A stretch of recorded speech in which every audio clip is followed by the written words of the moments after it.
നമസ്കാരം, ഞാൻ സിജു. എല്ലാവർക്കും ടെസ്റ്റിന്റെ പുതിയൊരു വീഡിയോയിലേക്ക് സ്വാഗതം. യുകെയിലെ ഏറ്റവും പുതിയ ചില അപ്ഡേറ്റ്സുകളാണ് ഇന്നത്തെ വീഡിയോയിലൂടെ നിങ്ങളോട് പങ്കുവെക്കാൻ ആഗ്രഹിക്കുന്നത്. നമ്മളെല്ലാവരും UK പോലൊരു വിദേശ രാജ്യത്തേക്ക് പോകുന്നതിന്റെ ലക്ഷ്യം എന്ന് പറഞ്ഞു കഴിഞ്ഞാൽ നല്ലൊരു ജീവിതം സ്വപ്നം കണ്ടുകൊണ്ടാണ്. അതിനുവേണ്ടി നമുക്ക് നല്ലൊരു ജോലി വേണം, അതിന്റെ വരുമാനം വേണം. അതുകൂടാതെ വലിയ രാഷ്ട്രീയ അതിപ്രസരമൊന്നുമില്ലാത്ത, എല്ലാവർക്കും തുല്യമായിട്ടുള്ള നിയമങ്ങളെല്ലാം തുല്യമായിട്ട് വരുന്ന ഒരു രാജ്യം. അങ്ങനെ ഒരു രാജ്യത്തേക്ക് വരിക എന്നുള്ളത് എല്ലാവരുടെയും സ്വപ്നം തന്നെയാണ്. അപ്പോൾ അങ്ങനെ നമ്മൾ ഈ രാജ്യത്തേക്ക് വരണമെങ്കിൽ നമ്മൾ വിസയ്ക്ക് അപ്ലൈ ചെയ്യേണ്ടതുണ്ട്. നമുക്ക് പ്രധാനമായിട്ട് നമ്മൾ UK വരുന്ന 4 തരത്തിലുള്ള വിസകൾ ഉപയോഗിച്ചാണ്. ഒന്ന് skilled worker visa, 2 student visa, 3 dependent visa, 4 family visa. ഈ 4 ക്രൈറ്റീരിയയിലാണ് ഏറ്റവും കൂടുതൽ പേര് വിദേശ രാജ്യങ്ങളിൽ നിന്ന് UK വന്നുകൊണ്ടിരിക്കുന്നത്. അന്നേരം ഇതിൽ നമുക്ക് സ്കിൽഡ് വർക്കർ വിസയോ അല്ലെങ്കിൽ സ്റ്റുഡന്റ് വിസയോ ലഭിക്കണമെങ്കിൽ നമുക്ക് ഹോം ഓഫീസിൽ നിന്നൊരു പേപ്പർ ലഭിക്കണം. അതായത് ഒഫീഷ്യലായിട്ട് ഹോം ഓഫീസിൽ നിന്ന് കിട്ടുന്ന ഒരു ഡോക്യുമെന്റ് യൂസ് ചെയ്തുകൊണ്ടാണ് നമ്മൾ വിസയ്ക്ക് അപ്ലൈ ചെയ്യേണ്ടത്. അപ്പോൾ നമുക്ക് ഇല്ലീഗലായിട്ട് വരണമെങ്കിൽ ഇതിന്റെ കാര്യമൊന്നുമില്ല. ഇപ്പോൾ ലീഗലായിട്ട് വരികയാണെങ്കിൽ ഒഫീഷ്യലായിട്ട് ഹോം ഓഫീസിൽ നിന്ന് കിട്ടുന്ന, ഇപ്പോൾ സ്കിൽഡ് വർക്കർ ആണെങ്കിൽ COS സർട്ടിഫിക്കറ്റ് ഓഫ് സ്പോൺസർഷിപ്പും, അതല്ല സ്റ്റുഡന്റ് ആണെങ്കിൽ CAS ഇത് യൂസ് ചെയ്താണ് നമ്മൾ വിസ ആപ്ലിക്കേഷൻ സബ്മിറ്റ് ചെയ്യുന്നത്. അന്നേരം ഈ വിസ ആപ്ലിക്കേഷൻ സബ്മിറ്റ് ചെയ്യുമ്പോൾ അതിന്റെ കൂടെ നമ്മുടെ പേഴ്സണൽ ഡോക്യുമെന്റ്സും എല്ലാം നമ്മൾ സബ്മിറ്റ് ചെയ്യാറുണ്ട്. അന്നേരം നമ്മുടെ കേസ് വർക്കർ ആ വിസ ആപ്ലിക്കേഷൻ ചെക്ക് ചെയ്ത് അതെല്ലാം കറക്റ്റ് ആണെങ്കിൽ നമുക്ക് വിസ അപ്രൂവ് ആയി കിട്ടും. അത് യൂസ് ചെയ്തുകൊണ്ട് നമുക്ക് UK വരാം. പിന്നെ ഡിപെൻഡ് വിസയിലോ അല്ലെങ്കിൽ ഫാമിലി വിസയിലോ വരണമെങ്കിൽ അവരുടെ ഒരു മെയിൻ ആപ്ലിക്കന്റ് UK ഉണ്ടായിരിക്കണം. ഒന്നുകിൽ സ്കിൽഡ് വർക്കർ വിസയിലോ അല്ലെങ്കിൽ പെർമനന്റ് റെസിഡൻസി ഉള്ളവരായിരിക്കണം. അന്നേരം അവരുടെ ഡീറ്റെയിൽസ് വെച്ചുകൊണ്ട് നമുക്ക് UK വരാം. അന്നേരം നമുക്ക് എല്ലാവർക്കും, അതായത് ഒഫീഷ്യലായിട്ട് UK വരണമെങ്കിൽ നമ്മൾക്ക് കിട്ടേണ്ട ആദ്യത്തെ പേപ്പർ സർട്ടിഫിക്കറ്റ് ഓഫ് സ്പോൺസർഷിപ്പ് ആണ്. ഈ സർട്ടിഫിക്കറ്റ് ഓഫ് സ്പോൺസർഷിപ്പ് നമ്മൾക്ക് ലഭിക്കണമെങ്കിൽ UK ഹോം ഓഫീസ് അപ്രൂവ്ഡ് ആയിട്ടുള്ള ഒരു എംപ്ലോയറുടെ കയ്യിൽ നിന്ന് മാത്രമേ കിട്ടുകയുള്ളൂ. അതായത് എയറേറ്റഡ് സ്പോൺസർഷിപ്പ് ഉള്ള ഒരു കമ്പനിക്ക് മാത്രമേ നമ്മൾക്ക് COS തരാൻ അർഹതയുള്ളൂ. അന്നേരം ആ COS ലഭിക്കുമ്പോൾ പൊതുവേ നമുക്കൊരു ഒറിജിനൽ, ഇപ്പോൾ ഫേക്ക് ആയിട്ടുള്ള COSന്റെ കാര്യമല്ല ഞാൻ പറയുന്നത്, ഒറിജിനൽ ആയിട്ടുള്ള ജെന്യുവൻ ആയിട്ടുള്ള ഒരു ഹോം ഓഫീസിൽ നിന്ന് കിട്ടിയ ഒരു COS നമുക്ക് ലഭിക്കുമ്പോൾ നമുക്ക് അത് വെച്ച് വിസ അപ്ലൈ ചെയ്യാം. അതിനകത്ത് നമുക്കൊരു ഗ്യാരണ്ടി ആയിട്ട് നമുക്ക് കരുതാവുന്നത്, നമ്മൾ ഇന്ത്യയിൽ നിൽക്കുമ്പോൾ നമ്മൾ കരുതുന്നതെന്ന് പറഞ്ഞു കഴിഞ്ഞാൽ അതിനകത്ത് നമുക്ക് എത്ര വേഴ്സ് ജോലിയുണ്ട്, എവിടെയാണ് ജോലി ചെയ്യേണ്ടത് തുടങ്ങിയ കാര്യങ്ങളൊക്കെ ഉള്ളപ്പോൾ നമുക്കതൊരു വിശ്വാസമാണ്. കാരണം ഗവൺമെന്റിൽ നിന്ന് ലഭിക്കുന്ന ഒരു ഡോക്യുമെന്റ് ആയതുകൊണ്ട് തന്നെ. കാരണം നമ്മൾ വിസയ്ക്ക് അപ്ലൈ ചെയ്ത് വളരെ സന്തോഷത്തോടു കൂടിയാണ് പലരും UK എത്തുന്നത്. ഇപ്പോൾ ഇവിടെയൊക്കെയാണ് ഈ തട്ടിപ്പുകൾ ഏറ്റവും കൂടുതൽ നടക്കുന്നത്. നമുക്കറിയാമല്ലോ, കോവിഡിന് ശേഷം UK ഹോം ഓഫീസ് ഈ COS ആപ്ലിക്കേഷൻ ഒന്നും വളരെ കാര്യമായിട്ട് ചെക്ക് ചെയ്തിരുന്നില്ല. അവർ ആപ്ലിക്കേഷൻ കിട്ടുമ്പോൾ കൂടുതലും ചെക്കിംഗ് ഇല്ലാതെ തന്നെ ഹോം ഓഫീസിൽ നിന്ന് COSകൾ ഇഷ്യൂ ചെയ്ത് കൊടുത്തിരുന്നു. അന്നേരം ഇവിടെയാണ് ഈ തട്ടിപ്പ് നടത്തുന്നവർ, അതായത് ഫ്രോഡുകൾ അവസരം വിനിയോഗിച്ചുകൊണ്ട് അവർ ഒരേ പേപ്പർ കമ്പനികൾ രജിസ്റ്റർ ചെയ്യുകയും ഇവിടെയുള്ള ഓരോ സോളിസിറ്റേഴ്സിന് പൈസ കൊടുത്ത് ഫേക്കായിട്ടുള്ള ആപ്ലിക്കേഷൻ സബ്മിറ്റ് ചെയ്ത് എയറേറ്റഡ് സ്പോൺസർഷിപ്പ് നേടിയെടുക്കും. അത് കഴിഞ്ഞ് അവർ COSും നേടിയെടുക്കും. അങ്ങനെ ഇവിടെയുള്ള പല പേപ്പർ കമ്പനികളും നൂറുകണക്കിന് COSകളാണ് നേടിയെടുത്തത്. അന്നേരം ഇതിപ്പോൾ ഗവൺമെന്റിൽ നിന്ന് കിട്ടിയത് കൊണ്ട് തന്നെ നമുക്കത് ഫേക്ക് ആണെന്ന് പറയാൻ സാധിക്കില്ല. പക്ഷേ ഇവിടുത്തെ ഗവൺമെന്റ് അല്ലെങ്കിൽ ഹോം ഓഫീസ് വേണ്ട രീതിയിലുള്ള ചെക്കിങ് നടത്താത്തത് കൊണ്ട് തന്നെ അത് ലഭിച്ചവർക്കെല്ലാം UK വന്ന് ദുരിതങ്ങളാണ് നേരിടുന്നത്. കാരണം 10 വേക്കൻസി പോലും ഇല്ലാത്ത ഡൊമിസൈലുകളെല്ലാം നൂറുകണക്കിന് COSകൾ ലഭിക്കുന്നു. ആ നൂറുകണക്കിന് COSകൾ 10 ലക്ഷവും 20 ലക്ഷം രൂപയ്ക്ക് പാവങ്ങൾക്ക് കൊടുത്ത് പറ്റിച്ച് UK കൊണ്ടുവരുന്നു. ഇതിന്റെ ഇടയ്ക്ക് ഇടനിലക്കാരായിട്ട് ഒരുപാട് പേരുണ്ട്. ആ ഇടനിലക്കാരെല്ലാം ഈ പൈസ ഷെയർ ചെയ്തെടുക്കുന്നു.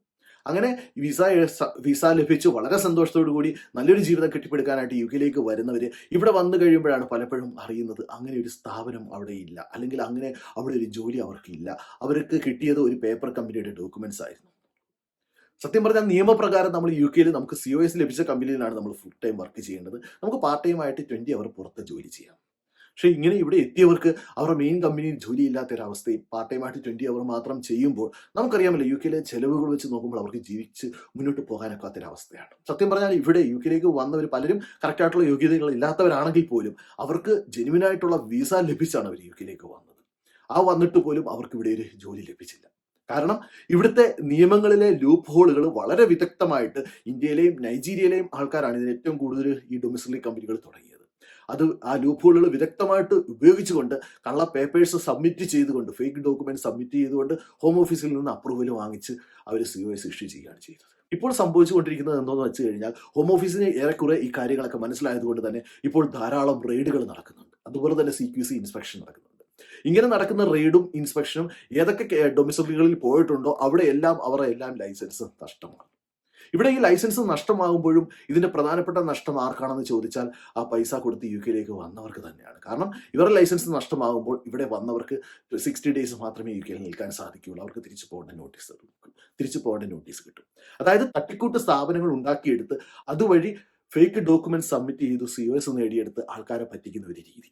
ഇപ്പോൾ അതിനൊരു കുറവ് വന്നിട്ടുണ്ട്. ഗവൺമെന്റ് ശക്തമായ ആക്ഷൻ ഒക്കെ എടുക്കുന്നുണ്ട്. ഇപ്പോൾ അതിനൊരു കുറവ് വന്നിട്ടുണ്ട്. പക്ഷേ ഇവിടെ ആയിരക്കണക്കിന് ആൾക്കാരാണ് അങ്ങനെയുള്ള തട്ടിപ്പിലൂടെ യുകെയിലേക്ക് എത്തിയിരിക്കുന്നത്. അതുപോലെ തന്നെ ഒരുപാട് IT കമ്പനികളും ഇതേ രീതിയിൽ പേരിൽ IT കമ്പനി ഉണ്ടാക്കുക, ഇതേ രീതിയിൽ വിസ കൊടുത്ത് നാട്ടിൽ കൊണ്ടുവരിക. നമുക്കറിയാമല്ലോ, IT വരുമ്പോൾ നമുക്ക് IHSR ചാർജൊക്കെ അടയ്ക്കണം. അവർ ഉയർന്ന ശമ്പളമാണ് കാണിക്കേണ്ടത്. അതുകൊണ്ട് തന്നെ അവർക്ക് മാസാമാസം ടാക്സ് അടയ്ക്കുന്നത് കാണിക്കണം. പലപ്പോഴും ഈ കമ്പനികൾ യുകെയിൽ കൊണ്ടുവന്നവരുടെ കയ്യിൽ നിന്നാണ് 500 1000 പൗണ്ട് ടാക്സ് ആയിട്ട് അങ്ങോട്ടും മേടിക്കുന്നത്. അതുകൊണ്ട് തന്നെ അവർ വലിയ ദുരിതത്തിലാണ് അവർ കടന്നു പോയിക്കൊണ്ടിരിക്കുന്നത്. ഇനിയിപ്പോൾ നിങ്ങൾക്ക് ഡൊമസ്റ്റിക്കുകളിലൊക്കെയാണ് COS ലഭിക്കുന്നത്, അല്ലെങ്കിൽ ചെറിയ ചെറിയ സ്ഥാപനങ്ങളിലാണ് നിങ്ങൾക്ക് COS ലഭിക്കുന്നതെങ്കിൽ നിങ്ങൾ ഏതെങ്കിലും ഫ്രണ്ട്സിനെ കൊണ്ട് അന്വേഷിപ്പിക്കുക അങ്ങനെ ഒരു സ്ഥാപനം അവിടെ ഉണ്ടോ എന്നുള്ളത്. അങ്ങനെ ഒരു സ്ഥാപനം അവിടെ ഇല്ലെങ്കിൽ നിങ്ങൾ ഒരു കാരണവശാലും പൈസ കൊടുത്ത് യുകെയിലേക്ക് വരാൻ ശ്രമിക്കരുത്. ഇനി മറ്റൊരു തട്ടിപ്പ്, ഇപ്പോൾ ഏറ്റവും വലിയ തട്ടിപ്പ് സ്റ്റുഡന്റ് വിസയുടെ പേരിൽ നടക്കുന്നത്. നമുക്കറിയാമല്ലോ, യുകെയിൽ സ്റ്റുഡന്റ് വിസയിൽ പണ്ട് തൊട്ടേ ആൾക്കാർ വരുന്നുണ്ട്. PSW വന്നുകൊണ്ട് ഇപ്പോൾ കൂടുതൽ പേര് യുകെയിലേക്ക് വരുന്നുണ്ട്. ഇപ്പോൾ സ്റ്റുഡന്റ് വിസയിൽ വരുന്നവരുടെ ഏറ്റവും വലിയ പരാതി എന്ന് പറഞ്ഞു കഴിഞ്ഞാൽ ഇവിടെ വന്ന് പഠിച്ചു കഴിഞ്ഞ് ജോലി കിട്ടുന്നില്ല.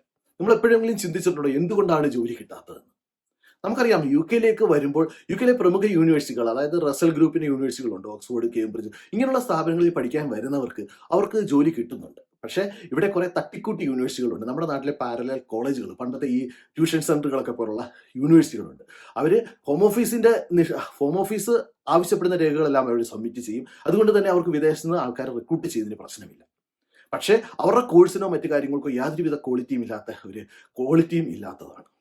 ഇപ്പോൾ ഏറ്റവും വലിയ തട്ടിപ്പെന്ന് പറഞ്ഞു കഴിഞ്ഞാൽ 9 മാസത്തെ ഹെൽത്ത് ആൻഡ് കെയർ കോഴ്സ്, അതായത് 6 മാസത്തെ കോഴ്സും 3 മാസം ഇവിടെ നിൽക്കാന്നുള്ള രീതിയിൽ ഒരു പുതിയ കോഴ്സ് നമ്മുടെ നാട്ടിലെ ഒരുപാട് ഏജന്റുമാർ പ്രൊമോട്ട് ചെയ്യുന്നുണ്ട്. ഇതിനകത്ത് ഒരു പ്രത്യേകത നമ്മൾ മനസ്സിലാക്കിയാൽ ഇവർ പറയുന്ന കോളേജുകളുടെ പേര് ഇവിടുത്തെ മെയിൻ യൂണിവേഴ്സിറ്റികളുടെ പേരുമായിട്ട് ബന്ധമുള്ള പേരുകളാണ്. ഇവിടുത്തെ ഓക്സ്ഫോർഡ്, കേംബ്രിഡ്ജ് യൂണിവേഴ്സിറ്റി തുടങ്ങിയ പേരുകളോട് സാമ്യമുള്ള ചെറിയ ചെറിയ തട്ടിക്കൂട്ട് കോളേജുകൾ യുകെയിൽ ഇപ്പോൾ ഒരുപാടുണ്ട്. അന്നേരം അവർ നടത്തുന്ന കോഴ്സുകൾ എന്ന് പറഞ്ഞാൽ ഈ 6 മന്ത്സ് ഹെൽത്ത് ആൻഡ് കെയർ കോഴ്സാണ്. അന്നേരം യുകെയിലുള്ളവർക്കാണെങ്കിൽ ആ കോഴ്സ് പഠിച്ചാൽ അവർക്കൊരു ഗുണമുണ്ട്. കാരണം അവർക്ക് ഇവിടെ ജോലിക്ക് കയറുമ്പോൾ അതൊരു സർട്ടിഫിക്കറ്റ് ആയിട്ട് കാണിക്കാം. പക്ഷേ ഇന്ത്യയിൽ നിന്ന് ആ 6 മന്ത്സ് കോഴ്സ് പഠിക്കാൻ യുകെയിലേക്ക് വരുന്നവർക്ക് ജോലി കിട്ടാനുള്ള ചാൻസ് വളരെ കുറവാണ്. അതിന്റെ പ്രധാനപ്പെട്ട കാരണമായിട്ട് ഞാൻ പറയുന്നത്, നമുക്കറിയാമല്ലോ, ഈ 6 മന്ത്സ് കോഴ്സിൽ നമ്മൾ ഇവിടെ നിൽക്കുമ്പോൾ നമുക്ക് പാർട്ട് ടൈം ജോലി ചെയ്യാനുള്ള പെർമിഷൻ ഇല്ല. അതുകൊണ്ട് തന്നെ നമുക്ക് എവിടെയെങ്കിലും കെയർ ഹോമിൽ കയറി നമ്മളുടെ എക്സ്പീരിയൻസ് അവിടെ കാണിക്കാൻ സാധിക്കുകയില്ല. നമ്മളുടെ ഏജന്റുമാർ ഇപ്പോൾ ഈ 9 ലക്ഷം രൂപയാണ് ഈ കോഴ്സിനുള്ള ഫീ വരുന്നത്. നമ്മളുടെ ഏജന്റുമാർക്ക് ഇതിനകത്ത് നല്ലൊരു കമ്മീഷൻ ലഭിക്കുന്നുണ്ട്. അതുകൊണ്ട് തന്നെ അവരിതിനെ ഒരുപാട് പ്രൊമോട്ട് ചെയ്യുന്നു.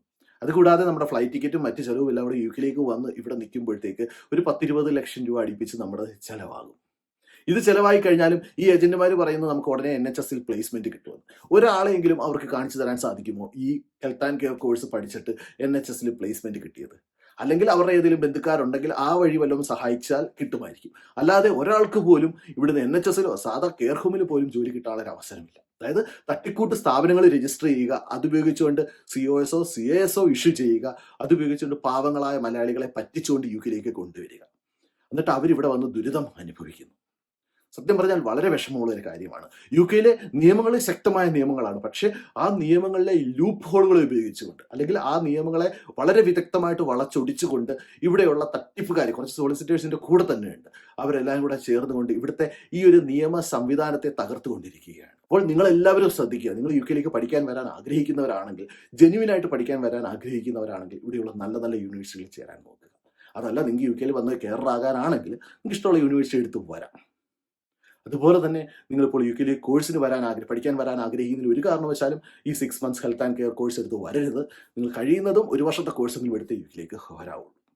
അപ്പോൾ ഇതെല്ലാം നിങ്ങളുടെ ഫ്രണ്ട്സിന് ഷെയർ ചെയ്യുക. കാരണം വളരെ ഇമ്പോർട്ടൻ്റ് ആയിട്ടുള്ള കാര്യമാണ്. കാരണം ഒരുപാട് പേര് തട്ടിപ്പിന് ഇടയാകുന്നുണ്ട്. അപ്പോൾ നിങ്ങൾക്ക് എല്ലാവർക്കും ഈ വീഡിയോ പ്രയോജനപ്പെടുത്താൻ ഞാൻ പ്രതീക്ഷിക്കുന്നു. നിങ്ങൾക്ക് വീഡിയോ ഇഷ്ടപ്പെട്ടെങ്കിൽ നിങ്ങളുടെ ഫ്രണ്ട്സിന് ഷെയർ ചെയ്യുക.